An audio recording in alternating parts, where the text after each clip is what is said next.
आज माननीय प्रधानमंत्री जी से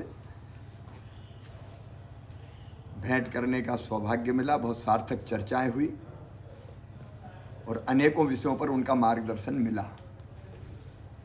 मध्य प्रदेश में 8, 9 और 10 जनवरी को प्रवासी भारतीय सम्मेलन होने वाला है। प्रवासी भारतीय दिवस, उसके उपलक्ष्य में 3 दिन कार्यक्रम और दुनिया भर से 80 से ज़्यादा देशों से प्रवासी भारतीय मध्य प्रदेश पधार रहे हैं। मध्य प्रदेश की परंपराओं के अनुकूल उनके स्वागत की व्यवस्था की जा रही है और अनेकों प्रकार के कार्यक्रमों की रचना हमने की है। मुझे बताते हुए प्रसन्नता है कि माननीय प्रधानमंत्री जी प्रवासी भारतीय सम्मेलन का उद्घाटन करने इंदौर पधारेंगे।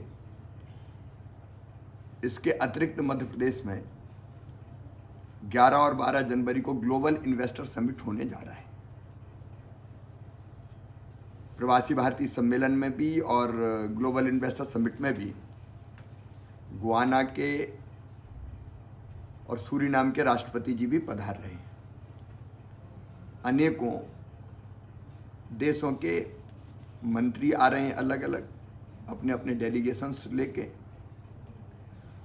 और इसलिए मैंने ग्लोबल इन्वेस्टर समिट का भी माननीय प्रधानमंत्री जी से आग्रह किया है कि वो उद्घाटन करें, क्योंकि इंदौर से वो आएंगे तो फिर वहीं दोबारा इतने जल्दी जाना संभव नहीं होता। तो मैंने आग्रह किया कि वर्चुअल उद्घाटन करने की कृपा करें। ग्लोबल इन्वेस्टर समिट की भी हमारी काफ़ी तैयारियां हैं। 68 से ज़्यादा देशों के बिजनेसमैन, इन्वेस्टर, डेलीगेशंस, 34 देशों के हमारे एम्बेसडर्स और अलग अलग राजनयिक भी वहाँ पधार रहे हैं। फिर मध्य प्रदेश में G20 के अनेकों आयोजन होने हैं।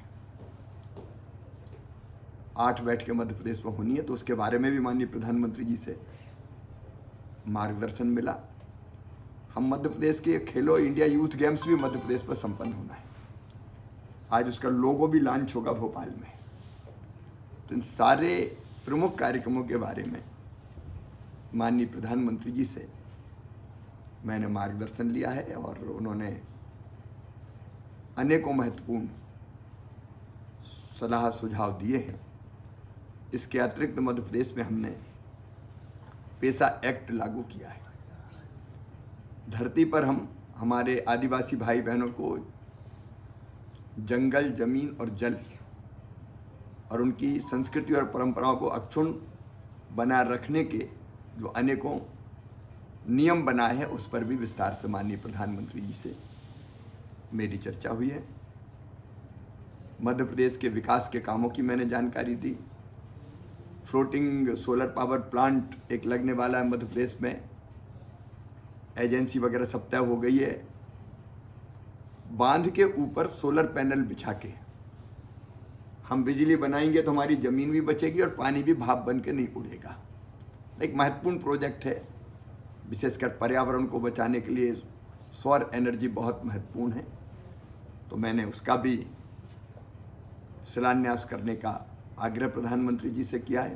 प्राकृतिक खेती इस बार मध्य प्रदेश में हमने शुरू की है 53,000 किसानों ने। तो प्राकृतिक खेती के बारे में भी मैंने उनको जानकारी दी है। विकास की अनेकों परियोजनाओं की चर्चा हुई है और मुझे बताते हुए प्रसन्नता है और संतोष है कि प्रधानमंत्री जी से मार्गदर्शन और भरपूर सहयोग हमें मिल रहा है। बैठक में इन्हीं कई मुद्दों पर चर्चा। सर, एक कैपेसिटी बिल्डिंग प्रोग्राम भी जो है आज शाम को होने वाला, सर उसके संदर्भ में आज सवेरे शुरू हो गया, मैं जाके सम्मिलित होऊंगा। कैपेसिटी बिल्डिंग का देखिए, हमारे मंत्रियों में, हम में, हमारी टीम में अनेकों क्षमताएं होती है, लेकिन उन क्षमताओं का बेहतर उपयोग हम कैसे कर पाएँ, एक एक क्षण का बेहतर उपयोग हो, काम को और बेहतर ढंग से हम कैसे कर पाएँ, चाहे वो डेवलपमेंट के काम हो, चाहे वो जन कल्याण के काम हो, उस काम में हम निरंतर लगे हुए हैं। कैपेसिटी बिल्डिंग उसी दिशा में एक महत्वपूर्ण कदम है। आज बाला सुब्रमण्यम जी, सचिन चतुर्वेदी जी सब भोपाल में हैं। और हम लोगों ने तय किया है आत्मनिर्भर मध्य प्रदेश, अधोसंरचना का विकास, 10 उपलब्धियां और 10 चुनौतियां, उस पर मंत्रियों के अलग अलग समूह बने हैं और चर्चा प्रारंभ हो गई है। मैं भी अब सीधे यहाँ से भोपाल जाके उस चर्चा में शामिल हूँ।